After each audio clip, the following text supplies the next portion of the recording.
तुम अक्सर पूछती हो ना कि क्यों तुम ज़रूरी हो मेरे लिए, तो सुनो जानम, आज बताता हूँ मैं वो हर एक वजह, वो हर एक बात, वो हर एक अदा जिसकी वजह से तुम हर एक से अलग हो और मेरे लिए ज़रूरी। लोग तो बहुत हैं मेरी ज़िंदगी में, लेकिन क्यों सिर्फ तेरे होने ना होने से मुझे फ़र्क पड़ता है। दिन में कितने ही लोगों से बात होती है मेरी, लेकिन सिर्फ तेरे ही लेट और प्राय से मैं बेचैन सा हो जाता हूँ। कितने ही दोस्त हैं मेरे, मुझे कोई फ़र्क नहीं पड़ता वो किससे बात करते हैं, किसके साथ खड़े हैं, क्या कर रहे हैं। फ़र्क पड़ता है तो तब जब तुम्हें किसी और के पास खड़ा देखता हूँ, किसी से बात करता देखता हूँ।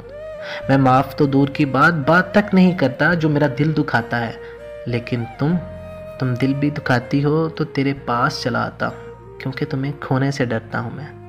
ये सब इसलिए कि कुछ अलग सा रिश्ता है मेरा तुमसे।